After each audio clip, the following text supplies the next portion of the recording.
Select ആയിട്ട് ഞാൻ drama ജൂനിയേഴ്സിലെത്തി. അപ്പൊ അവിടെ വെച്ചിട്ടാണ് രണ്ടുപേരും കണ്ടുമുട്ടിയത്.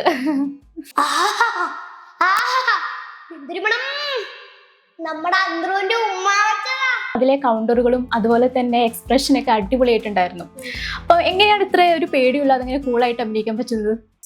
എന്തെന്ന് നിങ്ങൾ ആരാധ്യോ ഒരു വിചാരണ പോലും നടത്താതെ കള്ളനെന്ന് മുദ്ര കുത്തി പ്രോഗ്രാം ഒക്കെ നടത്തുമ്പോൾ കൂടെയൊക്കെ ആരാ വരാറില്ല? അമ്മയാണ് വരാറ് ഏറ്റവും കൂടുതൽ. അച്ഛനും ഗൾഫിലാണെങ്കിൽ പോലും വളരെ നല്ല സപ്പോർട്ടാണ്. ഏച്ചിയും ഉണ്ട്, ഏച്ചിയും നല്ല സപ്പോർട്ടാണ്. എനിക്ക് ഡാൻസ് ഒക്കെ പഠിപ്പിച്ചു തരുന്നൊക്കെ ഏച്ചിയാണ്. അമ്മയും കൂടുതൽ അമ്മയാണ്. എല്ലായിടത്തും പോകുമ്പോൾ എന്ത് റിസ്ക് ഉണ്ടെങ്കിലും അമ്മ എന്നെയും കൊണ്ട് പോകുന്ന അമ്മയാണ്. ഞാൻ തുളസി. എന്റെ കോഴിക്കോട് പറയണ അയക്കൂല, കാസർഗോഡ് പറയണേ, ആലപ്പുഴ പറയണ വേറെ അയക്കും. അങ്ങനെ വെറൈറ്റി ആയിട്ടുള്ളത്. ഡ്രാമ ജൂനിയേഴ്സിൽ അതിനൊരു അവാർഡൊക്കെ കിട്ടിയിട്ടില്ലായിരുന്നു? എനിക്ക് കിട്ടിയത് ബെസ്റ്റ് സ്റ്റൈലിഷ് ആക്ടർ അവിടെ ആയിരുന്നു. അതൊരു വൈകിക്കും കിട്ടിയില്ലായിരുന്നു? എനിക്ക് ബെസ്റ്റ് ഐക്കോണിക് ആക്ട്രസ് അവാർഡ്.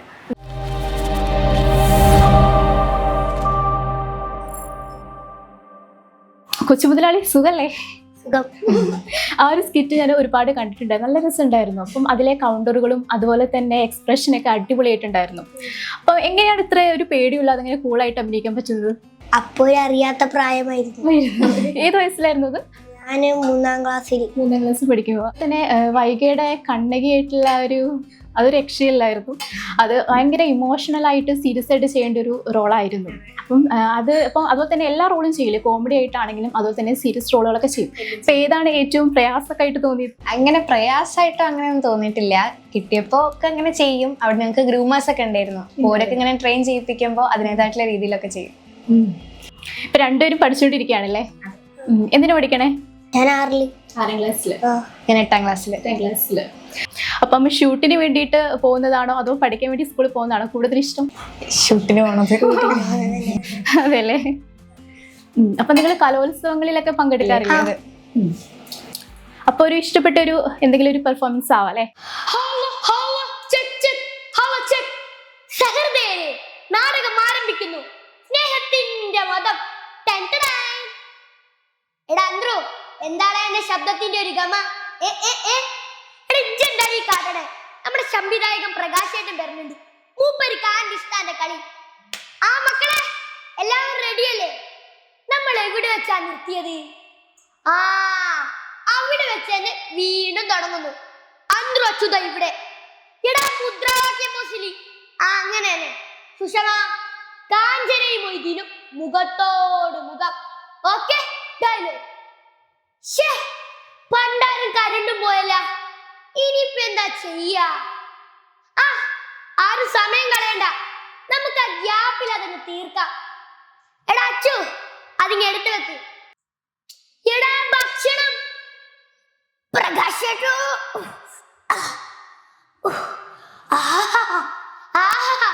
എന്തൊരു മണം. നമ്മുടെ അന്ത്രുവിന്റെ ഉമ്മ വെച്ചതാ. നമ്മുടെ അന്ത്രുവിന്റെ ഉമ്മ വെച്ച പത്തിരിയും ഇറച്ചിയും. നമ്മുടെ അന്ത്രുവിന്റെ. നിർത്തടാ. എന്താ ചേടാ ഇത്? ഇത് മറ്റാണല്ലേ? പുരയില് വന്ന് ഇറച്ചി. ഈ പിള്ളേർക്ക് വളമണ്ട. അവന്റെ ഒരു നാടകം, മതസൗഹാർദ്ദം, ഇറച്ചി തീറ്റും. അവന്റെ ഒരു കോപ്പിലെ നാടകം. തീർന്നില്ലേ? മൈതാനം നിറഞ്ഞ കാണികൾ, നിലക്കാത്ത കയ്യടി. എന്റെ മൊയ്തീനെ കൊണ്ടുപോയ ഇലവഞ്ഞിപ്പുഴയുടെ ആഴങ്ങളിലേക്ക് എന്റെ നാടകവും. കൊള്ളാം. ഇത് കലോത്സവത്തിൽ അഭിനയിച്ചതാണോ? കൊള്ളാം. അപ്പൊ ടീച്ചേഴ്സും കൂട്ടുകാരൊക്കെ എന്താ പറയുന്നത്? നല്ല രസമുണ്ടല്ലേ? അപ്പൊ സ്കൂളിലൊരു സ്റ്റാർ ആണ്. അപ്പൊ നിങ്ങൾ എങ്ങനെയാണ് ഈ ഒരു അഭിനയത്തിലേക്ക് വന്നിട്ടുള്ളത്? അപ്പൊ നമ്മളിപ്പോ വീട്ടിൽ അഭിനയിക്കാറുണ്ടായിരുന്നോ കുഞ്ഞിലെ പ്രായത്തിലൊക്കെ? സ്കൂളിൽ പോകാൻ പഠിച്ചിട്ടും അങ്ങനെയൊക്കെ? സ്കൂളിൽ ഇങ്ങനെ കലോത്സവത്തിനൊക്കെ ഇങ്ങനെ പോയപ്പോഴാണ്, ഓഡീഷനിലാണ് ഞങ്ങൾ ഡ്രാമ ജൂനിയേഴ്സിലേക്ക് വരുന്നത്. അവിടെ കാസർഗോഡ് വെച്ച് ഓഡീഷൻ ഉണ്ടായിരുന്നു, കോഴിക്കോട് വെച്ച്. അതിന് സെലക്ട് ആയിട്ടാണ് പിന്നെ എറണാകുളത്ത് വെച്ച് ഓഡീഷൻ ഉണ്ടായത്. ഞാനൊക്കെ സെലക്ട് ആയിട്ടാണ് ഞങ്ങൾ ടിവിയിലേക്ക് കയറുന്നത്. അപ്പൊ മോന്? ഞാൻ നീലേശ്വരം, എൻ്റെ സ്കൂളിൽ, ഞാനിപ്പോൾ പഠിക്കുന്ന സ്കൂളിലായിരുന്നു ഓഡീഷൻ നടന്നത്. ഞാൻ അവിടെ പോയി, എനിക്ക് തന്നത് ഞാൻ അവിടുന്ന് ചെയ്തു. അപ്പോൾ ഞാൻ സെക്കൻഡ് ഓഡീഷനിലേക്ക് സെലക്ട് ആയി. അവിടുന്ന് ഞാൻ സെലക്ട് ആയിട്ട് മെഗാ ഓഡിഷനിൽ പോയി, അവിടുന്ന് സെലക്ട് ആയിട്ട് ഞാൻ ഡ്രാമ ജൂനിയേഴ്സിലെത്തി. അപ്പൊ അവിടെ വെച്ചിട്ടാണ് രണ്ടുപേരും കണ്ടുമുട്ടിയത്. അതിനു മുമ്പ് അറിയായിരുന്നോ? മെഗാ ഓഡിഷനിൽ വെച്ചാണ് കണ്ടത്. അപ്പൊ അവിടുന്ന് നല്ല ഫ്രണ്ട്സ് ആയിരുന്നു, അല്ലെങ്കിൽ പിന്നെ ഒരു കോമ്പറ്റീഷൻ മൈൻഡ് ആയിരുന്നു? എതിരാളിയൊക്കെ ആയിട്ടായിരുന്നോ കണ്ടത്? അല്ലല്ല, കോമ്പറ്റീഷൻ ഒന്നും അല്ല, നമ്മ ഇങ്ങനെ സ്കിറ്റ് ചെയ്യും, ഒരുമിച്ചൊക്കെ ഇങ്ങനെ സ്കിറ്റ് ചെയ്യും, നമ്മ ജഡ്ജസിനെ ചിരിപ്പിക്കാൻ നോക്കും, എല്ലാവർക്കും ഒരു നല്ലൊരു പ്രോഗ്രാം. അപ്പൊ അവിടെ ഡയലോഗ് ഒക്കെ പറഞ്ഞു തരുന്നൊക്കെ എങ്ങനെയാണ്? ആരെ സഹായിച്ചതൊക്കെ നിങ്ങളെ? ഗ്രൂമേഴ്സ് ഉണ്ടായിരുന്നു, അവര് നമുക്ക് സ്ക്രിപ്റ്റ് ഒക്കെ തരും, അത് നമ്മൾ പഠിച്ചിട്ട് അവരുടെ മുമ്പിൽ കാണിച്ചാൽ അവർക്ക് ശരിയാക്കി തരും, തെറ്റുള്ളത് ശരിയാക്കി തരും. ഇങ്ങനെയൊക്കെയാണല്ലോ. അപ്പൊ സ്കിറ്റ് മറന്നു പോയിട്ടുണ്ട്, അങ്ങനെ ഡയലോഗ് മറന്നു പോയിട്ട് അങ്ങനെ എന്തെങ്കിലുമൊക്കെ മറന്നുപോയാ കയ്യിലെടുത്തിടും, അങ്ങനെ ഉണ്ടായിട്ടുണ്ടല്ലേ? കുറച്ച്. അതുപോലെ തന്നെ നിങ്ങൾക്ക് ആ ഒരു വേദിയിൽ ഉണ്ടായിരുന്ന മറക്കാൻ പറ്റാത്തൊരു നിമിഷം ഏതായിരുന്നു ഡ്രാമ ജൂനിയേഴ്സില്? എല്ലാതും നല്ല നല്ല മെമ്മറീസ് ആയിരുന്നു എല്ലാവരും. പിന്നെ അവിടെയുള്ള ജഡ്ജസ് ഒക്കെ ആയിട്ട് എങ്ങനെയാണ്? അവരിപ്പോ സ്റ്റേജിൽ നമ്മൾ കാണുമ്പോൾ നമ്മളിങ്ങനെ പുറമേ നോക്കുമ്പോൾ നല്ല ഫ്രണ്ട്ലി ആണ്, അതിന് ഓഫ് സ്റ്റേജിലും അങ്ങനെ തന്നെയാണോ? അങ്ങനെ തന്നെയാണ്, നല്ല പോലെ നമ്മുടെ അടുത്ത് എന്തെങ്കിലും സ്കിറ്റ് ഒക്കെ ചെയ്ത് കഴിഞ്ഞിട്ടുണ്ടെങ്കിൽ രസം ഉണ്ടെങ്കിൽ അങ്ങനെ തന്നെ പറയാം, അതിൽ എന്തെങ്കിലും തെറ്റുണ്ടെങ്കിൽ ഒക്കെ പറഞ്ഞിട്ട് നല്ല ഫ്രണ്ട്ലി ആണ് എല്ലാവരും. നിങ്ങൾ ഒരുപാട് സ്കിറ്റ് ചെയ്തിട്ടുണ്ട്, അതിൽ ഏറ്റവും ഇഷ്ടം എന്ന് പറയാൻ പറ്റിയത് എന്താണ്? ഫേവറേറ്റ് ആയിട്ടുള്ള? എനിക്ക് കണ്ണകി എന്നുള്ള ക്യാരക്ടറാണ്. ഇപ്പൊ നിരഞ്ജന്? എനിക്ക് ഫസ്റ്റ് ആയിട്ട് ഗോൾഡൻ ഇതടിച്ചത് കൊച്ചുമുതലാളി. കൊച്ചുമുതലാളി, അത് ഞാൻ പറഞ്ഞു, രണ്ടുപേരും ഞാൻ പറഞ്ഞു തന്നെയാണ് ഫേവറേറ്റ്. അപ്പൊ നിങ്ങക്ക് ഇഷ്ടപ്പെട്ട എന്തെങ്കിലും ഒരു ചെയ്യാം? പാണ്ഡ്യരാജാവേ, രാപുരത്തിനധിപനായ നിങ്ങൾ ഇത്ര ക്രൂരനും ദുഷ്ടനുമാണോ? ഞാൻ ആരെന്നോ? നിങ്ങളുടെ കൊടും ക്രൂരതയിൽ ദേഹം വെടിഞ്ഞു വീണ പ്രാണനിൽ പാതിയായ കോവലൻ തൻ പത്നി ഞാൻ കണ്ണകി. എൻ കണ്ണിൽ കാണുന്നത് നവുച്ച-ബാഷ്പങ്ങളല്ല, രക്തകണങ്ങളാണ്. നിരപരാധിയായ എൻ പ്രാണപ്രിയരെ വധിച്ച നീ ദുഷ്ടനും നീചനുമാണ്. സത്യം എന്തെന്ന് നിങ്ങൾ ആരാധ്യോ? ഒരു വിചാരണ പോലും നടത്താതെ കള്ളൻ എന്ന മുദ്ര കുത്തി ശിക്ഷ വിധിച്ചില്ലേ നിങ്ങൾ? പൊറുക്കാൻ പറ്റാത്ത തെറ്റാണ് നിങ്ങൾ ചെയ്തത്. എനിക്കും എന്റെ ഭർത്താവിനും നീതി ലഭിക്കാത്ത ഈ മധുരാപുരി കത്തി വെണ്ണീറാവട്ടെ. കണ്ണകിയുടെ ശാപം. കൊള്ളാം, ഇങ്ങനെ ഒരു ഗ്ലിസറിൻ പോലും ആവശ്യമില്ലാതെ ഇങ്ങനെയൊക്കെ ചെയ്യാന്ന് പറഞ്ഞിട്ടുണ്ടെങ്കിൽ സമ്മതിക്കണം. ഇനി നിങ്ങൾ രണ്ടുപേരും കൂടി ചെയ്തിട്ടുള്ള ഒരു സ്കിപ്റ്റ് ആവാം അല്ലെ? ഡ്രാമ ജൂനിയേഴ്സിൽ ചെയ്തിട്ടുള്ള. നീ ഏതാ കൊച്ചേ? ഞാൻ തുളസി. തുളസിയും തൊട്ടവാടിയൊന്നു പറമ്പിൽ ഇവന് പകരം ഞാൻ 18 വട്ടം തെങ്ങു വെച്ചിട്ടുണ്ട്. നിങ്ങൾക്ക് ഇഷ്ടപ്പെട്ട കോമഡി താരം ആരാണ്? എനിക്കും. അപ്പൊ ഭാവിയിൽ ആരെപ്പോലെ ആവണം എന്നാണ് ആഗ്രഹിക്കുന്നത്? ഏത് നടനാണോ നടി? ഇഷ്ടപ്പെട്ട ഒരു ഫേവറേറ്റ് ആക്ട്രസ് ഉണ്ടാവല്ലോ, ഇന്ന ആളെ പോലെ ആവണം എന്നൊക്കെ. എനിക്ക് മഞ്ജു വാര്യരെ. നിരഞ്ജന്? ഒരു നടനാവണമെന്ന് ആഗ്രഹമുണ്ട്. ആവണമെന്ന് ഒരു സുരാജ് വെഞ്ഞാറ പോലെ ആവണമെന്നുണ്ട്, മോഹൻലാലിനെ പോലെ ആവണമെന്നുണ്ട്.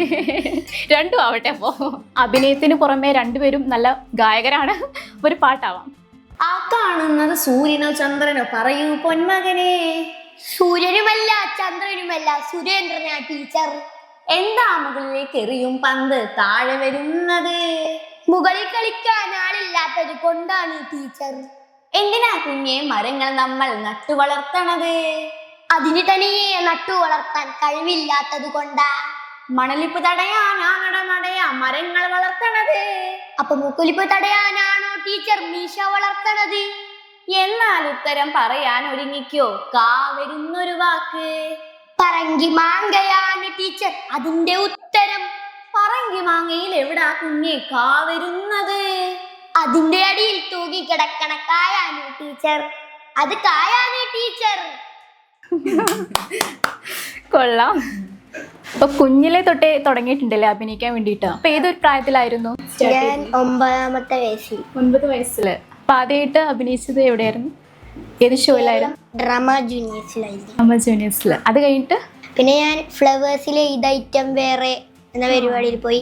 പിന്നെ കോമഡി മാസ്റ്റേഴ്സിൽ പോയി, നമ്മുടെ അമൃത ടിവിയിലെ. പിന്നെ വീണ്ടും സി കേരളത്തിലെ സൂപ്പർ ഷോയിലേക്ക് പോയി. പിന്നെ ആടുന്ന് വീണ്ടും അമൃത ടിവിയിലെ കോമഡി മാസ്റ്റേഴ്സിൽ എത്തി. അപ്പൊ ഓഡീഷൻ ഒക്കെ ഉണ്ടായിരുന്നില്ലേ? ഞാൻ സി കേരളത്തിന്റെ ഓഡീഷനിൽ പോയി. അതിൽ പങ്കെടുത്തു. പിന്നെ എല്ലാവരും ഇങ്ങനെ വിളിക്കുകയായിരുന്നു അല്ലേ? അപ്പൊ വൈകയുടെ ഞാൻ ചെറുപ്പം മുതൽ അങ്ങനെ അഭിനയിക്കും, ഡാൻസ് കളിക്കുകയൊക്കെ ചെയ്യും. അപ്പൊ അഭിനയിക്കാൻ താല്പര്യം ഉണ്ടെന്നൊക്കെ എങ്ങനെയാണ് മനസ്സിലാക്കിയത്? അത് ഇങ്ങനെ ഡാൻസ് പ്രായത്തിലായിരുന്നു? ഞാൻ ചെറുപ്പം മുതൽ ഇങ്ങനെ അഭിനയിക്കുകയൊക്കെ ചെയ്യും. പക്ഷെ 11ാമത്തെ വയസ്സിലായിരുന്നു ഞാൻ ഡ്രാമ ജൂനിയേഴ്സിന്റെ ഓഡീഷന് പങ്കെടുക്കണത്. എൻ്റെ സ്കൂളിൽ ഒരു ടീച്ചർ പറഞ്ഞിട്ടാണ് ഞാൻ ഓഡീഷൻ അറ്റൻഡ് ചെയ്യുന്നത്. അങ്ങനെ പെട്ടെന്നാണ് അവിടുന്ന് സെലക്റ്റഡ് ആവുന്നത്. പിന്നെ എറണാകുളത്ത് വെച്ചിട്ടും 2-3 ഓഡീഷനൊക്കെ ഉണ്ടായിരുന്നു. പിന്നെ ടി വിയിൽ മെഗാ ഓഡീഷൻ, അങ്ങനെ പിന്നെ ഗ്രാൻഡ് ഫിനാലെ വരെ എത്തി. അത് കഴിഞ്ഞതിന് ശേഷം ഞങ്ങൾ ഇതിൽ തന്നെ അമൃത ടി വിയിലെ സൂപ്പർ ഫാമിലി എന്നുള്ള പ്രോഗ്രാമിൽ ഞാൻ സ്കിറ്റൊക്കെ ചെയ്ത്. പിന്നെ അത് കഴിഞ്ഞതിന് ശേഷം കോമഡി മാസ്റ്റേഴ്സിൽ, പിന്നെ വീണ്ടും സി കേരളത്തിലേക്ക് തന്നെ പോയി സൂപ്പർ ഷോ എന്നുള്ള പ്രോഗ്രാമിൽ, പിന്നെ വീണ്ടും കോമഡി മാസ്റ്റേഴ്സിലേക്ക് തന്നെ വന്നു. അപ്പൊ രണ്ടുപേരും ഒരുപാട് റിയാലിറ്റി ഷോയിലൊക്കെ പങ്കെടുത്തിട്ടുണ്ട്. അപ്പൊ അവിടെ ഉണ്ടായിട്ടുള്ള മറക്കാൻ പറ്റാത്ത ഒരു കമന്റ് ഏതായിരുന്നു? അല്ലെ ജഡ്ജസിന്റെ ഒക്കെ അടുത്തുനിന്നുണ്ടായിട്ടുള്ള? ഞങ്ങൾ ചില സമയത്ത് ഡ്രാമ ജൂനിയേഴ്സിലൊക്കെ ആണെങ്കിലും ഞങ്ങൾ സ്കിറ്റ് ചെയ്യുമ്പം ചിലപ്പോൾ ഞങ്ങൾ കുറേ ആൾക്കാരെ അതേ ക്യാരക്ടർ എടുത്തിട്ടായിരിക്കും ചെയ്യുക. അപ്പോൾ ഓരൊക്കെ ഇങ്ങനെ കാണാൻ വേണ്ടി വരും. അപ്പോൾ ഓരോ മുന്നൊന്ന് സ്കിറ്റ് ചെയ്യുമ്പം വളരെ ഇതാണ്. പിന്നെ ഒരു നമ്മളെ നല്ല അപ്രീഷിയേറ്റ് ഒക്കെ ചെയ്യും. അപ്പൊ നിരഞ്ജന്? ഞാൻ നമ്മളൊരു സ്കിറ്റ് ചെയ്യുമ്പോൾ അത് അവർക്ക് ഇഷ്ടപ്പെടുമല്ലോ. അവർക്ക് ഇഷ്ടപ്പെടുമ്പോൾ അവർ നല്ല രസമുണ്ടായിരുന്നു, മോനെ നീ ചെയ്യുന്നത് അടിപൊളിയായിരുന്നു എന്ന് പറയും. അതിൽ എന്തെങ്കിലും തെറ്റുണ്ടെങ്കിൽ അത് നമുക്ക് പറഞ്ഞു തരും. അടുത്ത പ്രാവശ്യം അത് ശരിയാക്കിയിട്ട് നീ ചെയ്യണം എന്ന് പറഞ്ഞു തരും. അപ്പൊ എല്ലാവരും നല്ല സപ്പോർട്ടിങ് ആണ്. അതിനെ ഫാമിലിയൊക്കെ? എൻ്റെ ഫാമിലി നല്ല സപ്പോർട്ടാണ്. അച്ഛൻ ഗൾഫിലായിരുന്നു, പോയി അടുത്ത നാട്ടിലേക്ക് വന്നതാണ്. പ്രോഗ്രാം ഒക്കെ നടത്തുമ്പോൾ കൂടെയൊക്കെ ആരാ വരാറില്ല? അമ്മയാണ് വരാറ് ഏറ്റവും കൂടുതൽ. അച്ഛനും ഗൾഫിലാണെങ്കിൽ പോലും വളരെ നല്ല സപ്പോർട്ടാണ്. ഏച്ചിയും നല്ല സപ്പോർട്ടാണ്. എനിക്ക് ഡാൻസ് ഒക്കെ പഠിപ്പിച്ചു തരുന്നൊക്കെ ഏച്ചിയാണ്. അമ്മയാണ് എല്ലായിടത്തും പോകുമ്പോൾ എന്ത് റിസ്ക് ഉണ്ടെങ്കിലും എന്നെയും കൊണ്ട് പോകുന്ന അമ്മയാണ്. പിന്നെ അച്ഛൻ ഗൾഫിലുണ്ടെങ്കിൽ പോലും നല്ല സപ്പോർട്ടൊക്കെയാണ്. എല്ലാവരും ഫാമിലിയും അതുപോലെ തന്നെ എൻ്റെ സ്കൂളിലെ ടീച്ചേഴ്സും എല്ലാ ഫ്രണ്ട്സും എല്ലാവരും സപ്പോർട്ട്. അപ്പൊ നിരഞ്ജന്റെ ഫാമിലിയെ കുറിച്ച്? എൻ്റെ ഫാമിലിയും നാട്ടുകാരും എല്ലാം സപ്പോർട്ടാണ്. എല്ലാവരും സപ്പോർട്ടാണ്. അതുകൊണ്ടാണ് ഇന്ന് ഇവിടെ വരെ നിൽക്കുന്നത്. അല്ല, ഈ ഹെയർ സ്റ്റൈൽ കണ്ടിട്ട് എനിക്ക് മറ്റേ ഒരു സിനിമയിലെ ജഗതി, അത് നല്ല രസമുണ്ട്, ചേരുന്നുണ്ട്. അപ്പൊ അതുപോലെ എക്സ്പ്രഷനൊക്കെ ജഗതിയെ പോലെ പല പല ഭാവങ്ങളൊക്കെ. ഹാസ്യം അല്ലേ? ബീഭത്സം, കരുണം ഒക്കെ. വൈകി അതുപോലെ തന്നെ നല്ല സീരിയസ് ആയിട്ടുള്ള റോളുകൾ. പക്ഷെ നിരഞ്ജനെ ഞാൻ അധികം കണ്ടുള്ള ഒരു കോമഡി ആ ഒരു ടൈപ്പുള്ള സ്കിപ്റ്റ് ആണ് അധികം ചെയ്തിട്ടുള്ളത്. എനിക്ക് കോമഡിയാണ് കൂടുതൽ ഇഷ്ടം. പിന്നെ അതിന്റെ കൂടെ കുറച്ച് സീരിയസും കുറച്ച് കോമഡിയും മിക്സ് ആക്കിയിട്ട് എല്ലാം ചെയ്യും. ഒരു നടനാകുമ്പോ എല്ലാം കൂടി മിക്സ് ആക്കിയിട്ട് നമ്മൾ അരക്കി കലക്കി കുടിക്കണം. അപ്പം സിനിമയിലൊക്കെ അഭിനയിച്ചിട്ടില്ലായിരുന്നോ? അപ്പൊ ആ ഒരു എക്സ്പീരിയൻസ് എങ്ങനെയായിരുന്നു? എങ്ങനെയാണ് സിനിമയിലേക്ക് എത്തിയത്? അത് എനിക്കറിയില്ല, അത് അമ്മേനോട് ചോദിച്ചു. അത് അമ്മേനെ അവര് വിളിച്ചു. അപ്പൊ നമ്മള് സി കേരളത്തിന്റെ എങ്ങാണ്ട് ഷൂട്ടിലായിരുന്നു. അപ്പൊ അത് കഴിഞ്ഞിട്ട് നമ്മൾ എറണാകുളത്ത് തന്നെ അവരെ സ്റ്റുഡിയോയിലേക്ക് പോയി. അവിടുന്ന് എന്റെ കുറെ ഫ്രണ്ട്സ് ഒക്കെ ഉണ്ടായിരുന്നു. അപ്പൊ ആ സിനിമയിലേക്ക് എത്തിയപ്പോ ആദ്യമായിട്ട് ഇന്ദ്രജിത്തിനെ കണ്ടു ഞാൻ. ഒരുപാട് സന്തോഷമായി. ഫോട്ടോ ഒക്കെ കൂടെയാണ് അഭിനയിച്ചത്. ഏതായിരുന്നു ആ സിനിമ? മാരിവില്ലിൻ ഗോപുരങ്ങൾ. ഇപ്പൊ രണ്ടുപേരും ചെറിയൊരു ബ്രേക്ക് എടുത്തതാലേ റിയാലിറ്റി ഷോയിന്നൊക്കെ. നെക്സ്റ്റ് പ്ലാൻ എന്താണ്? നെക്സ്റ്റ് പ്ലാൻ വീണ്ടും അതിലേക്കൊന്ന് കയറണം. ഇപ്പൊ നിരഞ്ജൻ 6ാം ക്ലാസ്സിലാണ് പഠിക്കുന്നത്? 6ലാണ് പഠിക്കുന്നത്. ഇവന് 7ലേക്ക്. ഇപ്പൊ അതിനൊപ്പം തന്നെ സ്കൂളിൽ തന്നെ കലോത്സവങ്ങളിലൊക്കെ പങ്കെടുത്തിട്ട് ഈ ഒരു കലയെ ഒപ്പം കൂട്ടുന്നുണ്ട് രണ്ടുപേരും. അപ്പം ഡാൻസ് ഒക്കെ പഠിച്ചിട്ടുണ്ടല്ലേ? ഞാൻ വെസ്റ്റേൺ പഠിച്ചിട്ടുണ്ടായിരുന്നു. പിന്നെ ഈച്ചി ക്ലാസിക്കൽ പഠിക്കണ്ട. അപ്പം ഈച്ചി ക്ലാസിക്കലും ഫോക്ക് ഡാൻസ് ഒക്കെ കലോത്സവത്തിനൊക്കെ ചെയ്യാറുണ്ട്. അപ്പൊ ഏതൊക്കെയാണ് ഐറ്റംസ് കലോത്സവ വേദികളിൽ? കലോത്സവത്തിൽ മോണാക്ടില്, പിന്നെ സ്പീച്ച് മലയാളം, പിന്നെ ഫോക്ക് ഡാൻസ് ഒക്കെ. അപ്പൊ നിരഞ്ജൻ ഏതൊക്കെയാണ് ഐറ്റംസ്? ഞാൻ മോണാക്ട്, സംസ്കൃത നാടകം. രണ്ടും. ഓക്കെ. അപ്പൊ സംസ്കൃത നാടകം എന്നൊക്കെ പറയുമ്പോൾ അതെങ്ങനെയാ അതൊക്കെ പഠിപ്പിച്ചത്? അത് നമ്മൾ സ്കൂളിൽ നിന്ന് ഒരു മാഷിനെ വിളിച്ചായിരുന്നു, നാടകമൊക്കെ പഠിപ്പിച്ചിരുന്നത്. ആ മാഷ് വന്നിട്ട് നമുക്കൊക്കെ പഠിപ്പിച്ചു തന്നു. അങ്ങനെ നമ്മൾ സബ് ജില്ലയിൽ ജില്ല വരെ എത്തി. നിരഞ്ജന്റെ വീട് നീലേശ്വരത്തല്ലേ? അവിടെയല്ലേ കാവ്യമാധവനൊക്കെ ഉള്ളത്? അതെ അതെ അതെ. കണ്ടിട്ടുണ്ടോ? കാവ്യമാധവനെ കണ്ടിട്ടില്ല, പക്ഷെ വീട് കണ്ടിട്ടുണ്ട്. ആ അതുപോലെ തന്നെ നിങ്ങൾ രണ്ടുപേരും നാട്ടിലൊരു താരമായിരിക്കും. ഇപ്പം നാട്ടിലിങ്ങനെ പ്രോഗ്രാമിലൊക്കെ പങ്കെടുക്കാറുണ്ടോ? അവരിങ്ങനെ ഗസ്റ്റ് ഒക്കെ ആയിട്ട് ഇങ്ങനെ ഓരോ പ്രോഗ്രാമിനൊക്കെ അനുമോദിക്കൊക്കെ ചെയ്യും. അനുമോദിക്കൊക്കെ ചെയ്തിട്ടുണ്ട്. രണ്ടുപേരും രണ്ട് ദേശത്തു നിന്ന് വരുന്നവരാണ്. അപ്പൊ ആ ഒരു ദേശത്തെ വാക്കുകൾ തമ്മിലൊന്ന് ഏറ്റുമുട്ടിയാലോ? മണ്ടത്തരം, ബഗിടി, മണ്ടത്തരം, പൊട്ടത്തരം. ഓക്കെ. വിശക്കുന്നു, പൈക്കുന്നു പറയും, വിശക്കുന്നു, ബേക്കുന്നു ബേക്കുന്നു ബേക്കുന്നു. ചൂല്, മാച്ച്, ചൂല് തന്നെ. തേരട്ട, ചേരട്ട, ചേരാട്ട, ചേരട്ട, ചേരട്ട. ഇതിനെ കുറിച്ച് നീട്ടം കൂടുതലാണ്. മുത്തശ്ശി, തൊണ്ടി, അമ്മൂമ്മ, നുറുക്ക്, ചക്കളി, നുറുക്ക്, ചക്കളി, മരച്ചീനി, കപ്പ, പൂള. നിങ്ങൾ ഈ ഒരു ഡ്രാമ ജൂനിയേഴ്സിലൊക്കെ ഉള്ള ടൈമിലൊക്കെ അവിടെ ഒരുപാട് ദേശത്ത് നിന്ന് ആളുകളുണ്ടായിരുന്നു. ഒരുപാട് തൃശ്ശൂർ ഉണ്ടാവും, മലപ്പുറം ഉണ്ടാവും, കാസർഗോഡ്, അങ്ങനെ എല്ലാ ലാംഗ്വേജുമായിട്ട് നല്ല രസമായിരിക്കില്ല. എല്ലാ കേരളത്തിലെ മൊത്തത്തിലുള്ള ആളുകളൊക്കെ ഉണ്ടായിരുന്നു, എല്ലാ ജില്ലയിൽ നിന്നുള്ള. ഞങ്ങളിങ്ങനെ ഇരിക്കുമ്പോൾ ഓരോരുത്തർ ഓരോ സാധനങ്ങൾ ഇങ്ങനെ പറയാം. അപ്പോൾ ഓരോ സ്ഥലത്ത് എന്തൊക്കെയാ പറയണേന്ന് അങ്ങോട്ടും പാലക്കാട് ഉണ്ട്. അങ്ങനെ കളിച്ചിട്ടുണ്ടോ ഇതുപോലെ? അതാണ് ഞാൻ അവരോട് ചോദിച്ചത്. അങ്ങനെ കളിച്ചിട്ടുണ്ട് ഞങ്ങള്. വെറൈറ്റി ആയിട്ടുള്ള കുറേ ഇത്. ഇപ്പൊ എന്റെ കോഴിക്കോട് പറയണ ആയിരിക്കില്ല, കാസർഗോഡ് പറയണേ, ആലപ്പുഴ പറയണ വേറെ ആയിരിക്കും. അങ്ങനെ വെറൈറ്റി ആയിട്ടുള്ളത്. നിങ്ങളിങ്ങനെ ഒരേ ടീമായിട്ടുണ്ടായിരുന്നു, അതോ തന്നെ ടീം മാറിയിട്ടൊക്കെ ചെയ്തിട്ടില്ലായിരുന്നു? അപ്പൊ അതെങ്ങനെയായിരുന്നു ഒരു ടീമിന്റെ? ഇപ്പൊ ഓരോ കോമ്പറ്റീഷൻ വരുന്ന സമയത്തൊക്കെ നമ്മളിപ്പം ഒരു ഗ്രൂപ്പിൽ വേറെ വേറെ ഗ്രൂപ്പിലായിട്ടാണ് സ്കിറ്റ് ഒക്കെ ചെയ്യുക. അപ്പം ഒരു ഗ്രൂപ്പിൽ ചെയ്തിട്ടുണ്ടെങ്കിൽ വേറെ ഒരു ഗ്രൂപ്പിലേക്കും അങ്ങനെ മാറി മാറി ചെയ്യാം. ഓരോരോ എപ്പിസോഡില് ഓരോരോ ഗ്രൂപ്പ് മാറി മാറി. സ്ക്രിപ്റ്റ് ഒക്കെ എങ്ങനെയാ ചെയ്യുന്നത്? അതൊക്കെ ആരാണ് നിങ്ങളെ പഠിപ്പിക്കുന്നത്? ഗ്രൂമേഴ്സ് സ്ക്രിപ്റ്റ് എഴുതിയിട്ട് നമുക്ക് തരും, എന്നിട്ട് നമ്മൾ പഠിക്കും. എന്നിട്ട് അവരുടെ അടുത്ത് പോകുമ്പോൾ അവരെന്തെങ്കിലും കറക്ഷൻ ഉണ്ടെങ്കിൽ അവരെന്നെ പറഞ്ഞു തരും. അവരൊക്കെ നല്ല സപ്പോർട്ടായിരുന്നു അല്ലേ?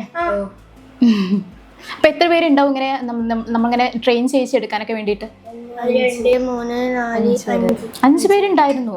ഒരാൾക്കിന് 5 പേര് അല്ല, മൊത്തത്തില് 5 പേരാണ് എല്ലാരെയും ട്രെയിൻ ചെയ്യിച്ചെടുക്കുന്നത്. നിങ്ങൾ ചെയ്തതിൽ വെച്ചിട്ട് ഏറ്റവും കൂടുതൽ കോംപ്ലിമെന്റ് കിട്ടിയിട്ടുള്ള ഒരു ആക്ട് ചെയ്തായിരിക്കും?